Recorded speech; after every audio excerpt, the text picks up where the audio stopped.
Langsung gaspol kita menghadapi Chinese Grand Prix di Shanghai Circuit minggu ini, dan mengingat hari ini juga sudah hari Rabu, saatnya gue kembali membahas Monic atau kepanjangan dari momen-momen ikonik dari GP Tiongkok di F1.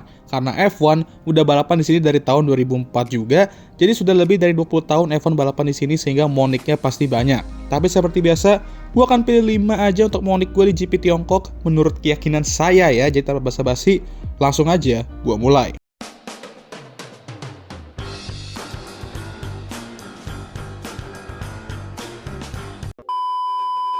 Nah, gue akan mulai dari tahun 2010, dan ikoniknya ini bukan terjadi di race, bukan di qualifying, melainkan di free practice, bos.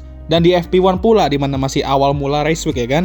Jadi di FP1 Chinese Grand Prix tahun itu, cuaca cerah, dan semua pembalap dan tim mencoba untuk mendapatkan rhythm mereka di track ini, sekaligus mencari data dan setup yang pas untuk race week itu.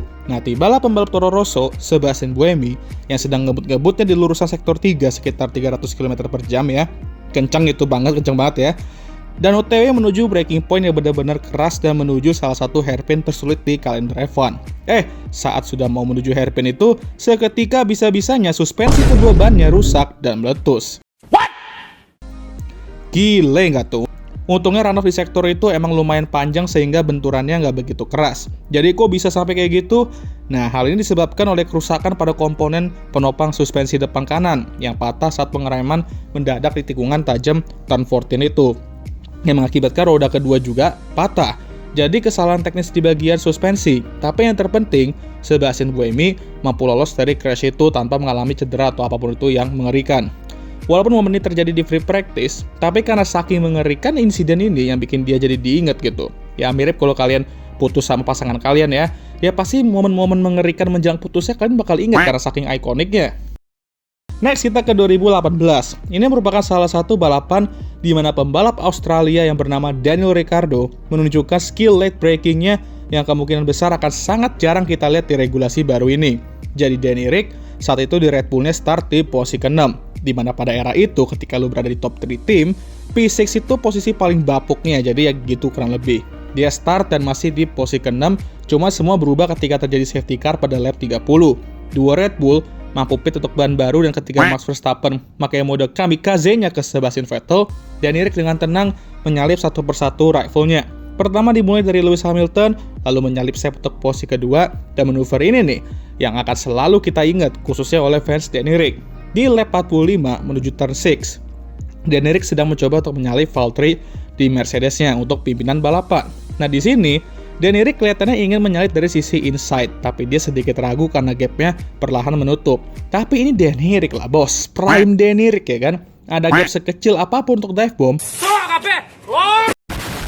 langsung dive bomb dengan agresif yang bikin Valtteri kaget juga pasti, dan ngasih dia paham juga cara dive bombnya bener tuh kayak gimana. Soalnya di race sebelumnya Valtteri gagal untuk dive bomb Seb untuk kemenangan di last lap. Langsung dikasih paham sama masternya di balapan berikutnya, dan akhirnya doi meraih salah satu kemenangan paling epic di F1. Ya jujur ya, semua kemenangan Danny Ric di F1 tuh epic sih kalau menurut gue ya. Bahkan downfall-nya aja juga main epic, in the wrong way tapi. Next, dan untuk the next two termasuk ini akan diisi oleh first win-winan. Kita mulai dari 2012 dulu, di mana musim itu menurut keyakinan saya ya, merupakan musim terbaik dalam sejarah F1. Di mana terdapat 7 pemenang berbeda dalam 7 balapan pertama musim itu. Dan Chinese Grand Prix 2012 merupakan balapan ketiga di 2012. Dimulai dari qualifying, di mana Nico Rosberg di Mercedes-nya yang saat itu secara average merupakan mobil terbaik kelima, seketika walaupun top speed Mercy saat itu bukan yang tercepat, tapi akselerasi yang lebih baik melalui sistem FDAC-nya membuat menjadi salah satu mobil dan pembalap juga ya yang tercepat melewati speed trap garis start finish, yang membuatnya qualified di pole setengah detik di depan Lewis Hamilton yang saat itu sudah meraih 2 pole pertama musim itu. Di race, Nico Rosberg mampu meluncur dari pole saat start dan mampu mempertahankan lead-nya. Mampu menjalankan strateginya dengan lancar sampai finish untuk meraih kemenangan pertamanya di F1, kemenangan pertama oleh seorang Rosberg sejak 27 tahun yang lalu ya, dan kemenangan pertama Mercedes sebagai tim pabrikan di F1 sejak 1955 ya, di mana hampir 60 tahun yang lalu pada saat itu. Jadi ini ikonik karena merupakan momen yang sangat memorable dan bersejarah untuk Nico Rosberg dan Mercedes saat itu. dan menjadi awal mula proyek Mercedes tuh benar-benar berjalan menuju kesuksesan besar di F1. Seperti kata Saipul 2022, dari seluruh kesuksesan, jangan lupakan awal mula kenapa lo bisa meraih itu. Sedikit demi sedikit, lama-lama jadi 8 gelar konstruktor. Next, kita ke 2009. Balapan yang benar-benar ikonik juga karena dua hal. Pertama, karena itu merupakan salah satu wet race paling brutal dalam sejarah F1.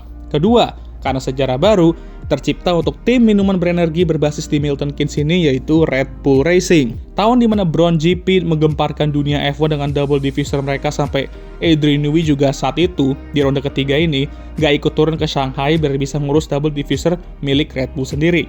Sebastian Vettel di kondisi hujan mampu meraih pole keduanya di F1, pertama di Red Bull. Dan saat race masih hujan cukup deras di mana lap awal-awal balapan tuh masih di bawah safety car, ketika mereka sudah gaspol, Seb mampu langsung menjalani balapan yang bersih, mampu mengeksekusi strateginya dengan baik, dan intinya survive di kondisi brutal itu, gak kayak balapan sebelumnya di Sepang. Dan Seb di Shanghai menjadi pembalap non-Brown pertama yang meraih kemenangan di F1 2009 saat itu, dan membantu Red Bull akhirnya meraih kemenangan pertamanya di F1 setelah musim lalu. Adik kecil mereka, Toro Rosso, udah meraih kemenangan pertamanya duluan dengan pembalap yang sama juga.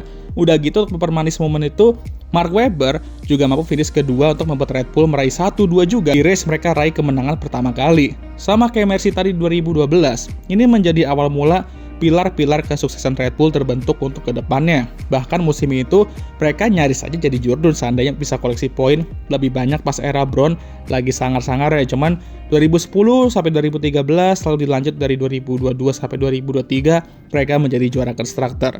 Seb benar-benar the real day one-nya Red Bull kalau dari pondasi kesuksesan sih. Last, kita ke paling monik di Chinese Grand Prix Shanghai, yaitu apalagi kalau bukan momen di mana sang legenda dan ikon F1 The Red Baron Michael Schumacher meraih kemenangan ke-91 dan terakhir kalinya di F1 pada Chinese Grand Prix tahun 2006.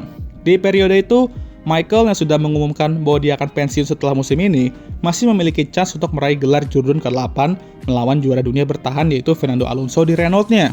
Ayo, absen. Siapa yang belum lahir di tahun ini? Saya bang. Ya deng, Arvid Lindblad belum lahir ya waktu itu ya.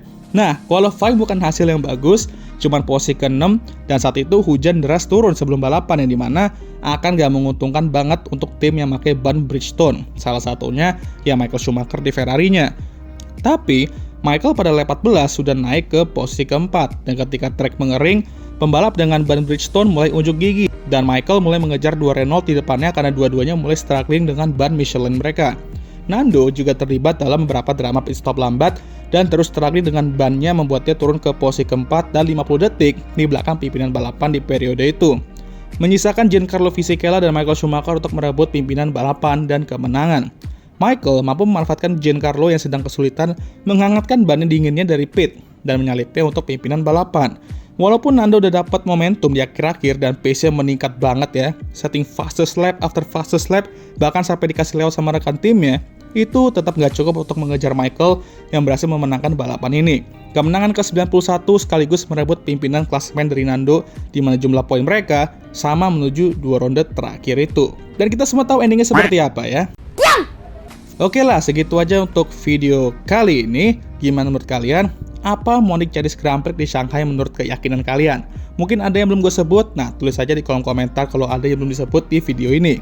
Jadi jangan lupa untuk like, subscribe, dan share video ini, dan jangan lupa juga untuk menyalakan lonceng notifikasi agar kalian semua tahu ketika gue upload video baru. Jangan lupa juga untuk follow Instagram gue, Daya, Abang Daya Capek. Seperti biasa, videonya akan tutup oleh I think we can cut the video there.